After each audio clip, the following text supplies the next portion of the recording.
साथ संगत जी, प्यार से कहना धन निरंकार जी। मानव एकता दिवस, ये दिन जो बाबा गुरबचन सिंह जी महाराज की जीवन की जो भी हर पल से सिखलाई मिली, ये रूप आज अगर हम देखें तो उस जनरेशन और आज कितने दासी और दासी से यंगर जनरेशन जो फिज़िकली रूप अगर नहीं भी देख पाए तो भी ये बिल्कुल भी मन से ना सोचे कि हमने फिज़िकली नहीं देखा तो हमको कैसे पता चलेगा ये जीवन कैसा था। क्योंकि ये एक सिर्फ बात वो नहीं कि संगत में भी बाबा गुरबचन सिंह जी की जीवन से मिली शिक्षाओं को दोहराया गया या पब्लिकेशन में अन्य बुक्स में जो उनके जीवन पे आधारित एक जो मैसेज उन्होंने दिया, पर हर एक आज मिशन में जो भी बच्चा ये जो भी सिखलाइयाँ मिली, एक वही संदेश सच का, इंसानियत का, हर किसी ने जहाँ जिया वहीं एक बाबा जी के मुख से भी सिर्फ नहीं, कर्मों द्वारा भी वही संदेश उन्होंने हर पल में जिया कि कैसे मानवता को एक होना है। एक संसार में एक होने की जो बात होती है वो हम अगर पारिवारिक अपने यूनिट से भी देखें कि कुछ सदस्य ही परिवार के और आपसी मनमुटाव इतने कि एक परिवार होते हुए भी एक नहीं, तो पूरे मानव संसार के एक होना, ये जो एक कईयों को तो ये लगेगा कि ये तो कल्पना की बात है, ये तो हो ही नहीं सकता। उस संदेश को सच कर दिखाया कि वाकई ही एक मानवता है तो एक निराकार परमात्मा के ही अंश सब में, कोई ऊंचा नीचा नहीं, कोई मनमुटाव किसी बात से एक अगर है तो उसको कैसे दूर किया जा सकता है। और कोई भी एक अन्य सामाजिक दृष्टि से एक फ़र्क, एक उस तरह रूप में बायस जो है उसको कैसे दूर किया जा सकता है। तो जब इस एक परमात्मा निराकार को जान लिया जाए तो फिर एक ही वो बात कि जब परमात्मा एक, तो परमात्मा सभी के अंदर जो इसकी अंशात्मा सब एक समान, सब सम्माननीय, कोई भेदभाव नहीं, कोई ऊंचा नीचा नहीं। तो ऐसे भावों को जो अक्सर एक दासी बात जो रखना चाहेगी कि बाबा गुरबचन सिंह जी हमेशा एक ज्ञान और कर्म के बैलेंस को बहुत ही इम्पोर्टेंस देते थे कि कैसे अपने जीवन में हमने सिर्फ ज्ञान की बात ही नहीं करनी, ज्ञान को लेकर बस उसको कर्म में नहीं डाला तो उसका फ़ायदा नहीं। एक उदाहरण जो वो देते थे कि एक असली इमारत जो बनकर तैयार वर्सेस एक ब्लूप्रिंट जो सिर्फ कागज़ में है, तो कागज़ी वो ब्लूप्रिंट तो सिर्फ एक कला का माध्यम, एक वो ड्राइंग रूप, एक उस तरह फ़ायदा क्या, एक क्या उस घर में बने, एक कागज़ पे बने उस घर की हम छाए में रह सकते हैं, क्या उसमें निवास कर सकते हैं, क्या उसमें एक अपने जीवन को आसान काट सकते हैं। जब तक वो इमारत कागज़ पे है उसका कोई फ़ायदा नहीं, और जब वही इमारत असल रूप एक घर का, मकान का ले लेती है तो हर दिन उसमें एक बहुत ही आराम से जीवन को जिया जा सकता है। तो उसी प्रकार एक ज्ञान रूपी नॉलेज अगर ले ली और जीवन के हर पल में उसको फिज़िकल रूप, ये प्रैक्टिकल रूप नहीं किया, तो फिर वो एक उस तरह उपयोग में नहीं लाने की वजह से वो एक हमारे फ़ायदे के लिए नहीं है। और वो ही जब ज्ञान का आसरा लेके मन में उसको बसा के कर्मों में प्रैक्टिकल किया तो उसका फ़ायदा एक जीते जी हम कितना उसका लाभ ले सकते हैं, अपने लिए भी औरों के लिए भी। तो ऐसे जहाँ एक बात आज सोशल मैसेज की भी सबने ही महापुरुषों ने दी स्टेज से, कि एक आज भी जो रेलेवेंस है और उस समय जब इतने साल पहले की बात करें तो जहाँ वुमेन एम्पावरमेंट, इक्वालिटी, एक सामाजिक कितने ही और एक रूप जो एक उस समय कुछ इस तरह किए जाते थे।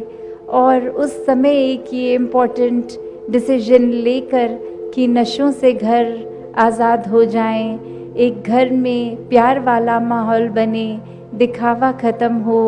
एक संसार में कैसे एक कम आर्थिक अगर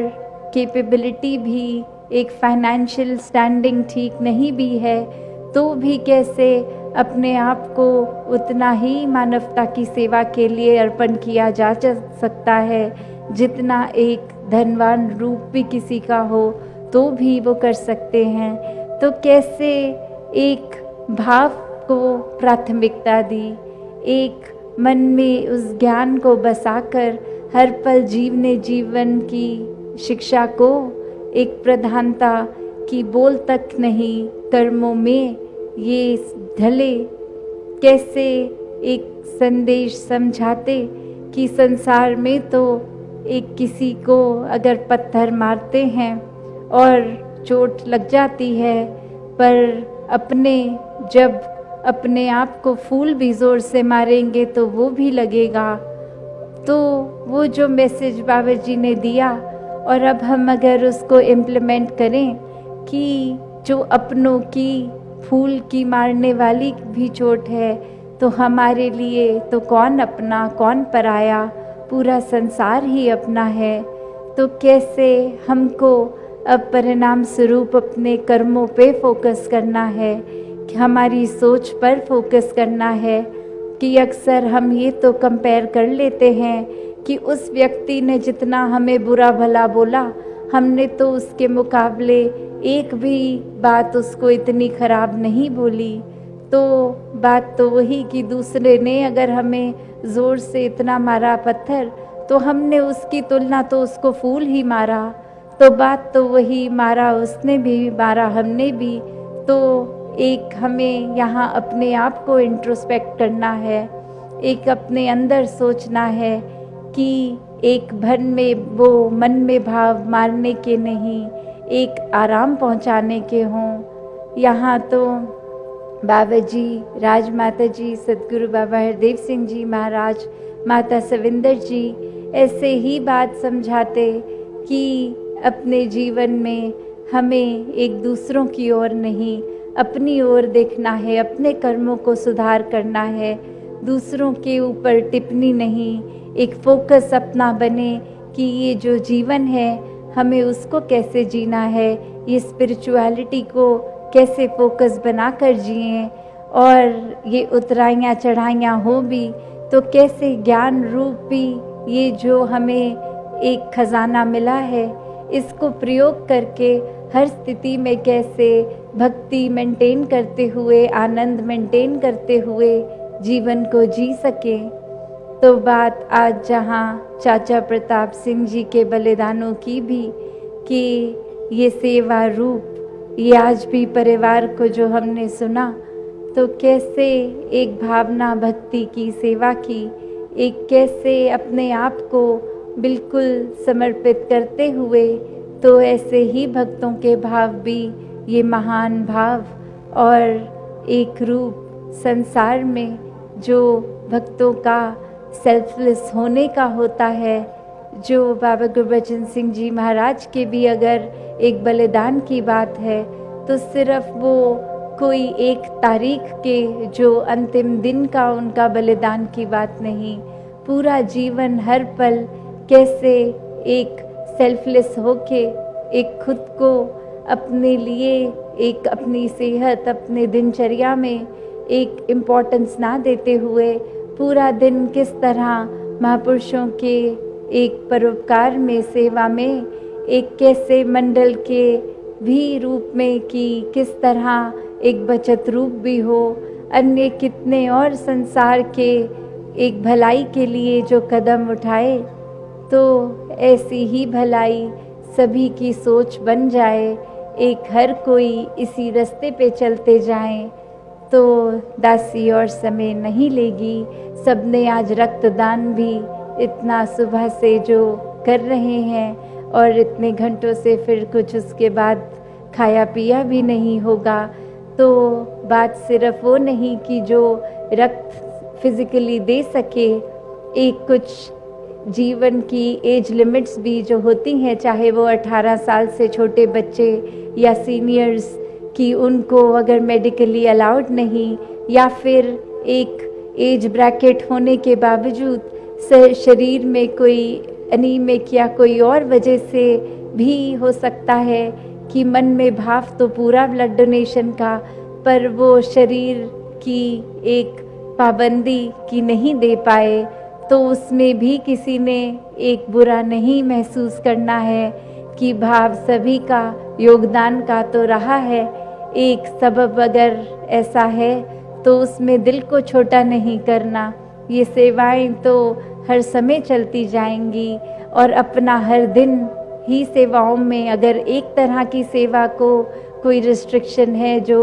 एक हेल्थ रीज़न से नहीं कर पाए, तो अन्य दूसरी तरह कंट्रीब्यूट किया जा सकता है। तो सेवा में भी भाव ये कंट्रीब्यूशन का एक निस्वार्थ होके सेल्फलेस होने का, ऐसी सेवाओं से हर कोई युक्त हो। ऐसे भाव जो भक्ति के मार्ग पे चलाने वाले युगों युगों से संतों के रहे, और मिशन में भी सद्गुरुओं से ये हमें सिखलाइयाँ मिलती चली जा रही हैं कि ब्रह्म ज्ञान द्वारा निराकार के आश्रय अगर हर पल लेकर रहेगी सोच मन, तो फिर कोई भी कर्म हमारा विपरीत हमें नहीं लेके जाएगा। हमारी सोच फिर एक अपने उद्धार के लिए, संसार के उद्धार के लिए ही लगी रहेगी। तो इस तरह के भावों से हम सभी ने युक्त होकर अपने जीवन को आगे बढ़ाना है। सत्संगत जी, धन निरंकार जी।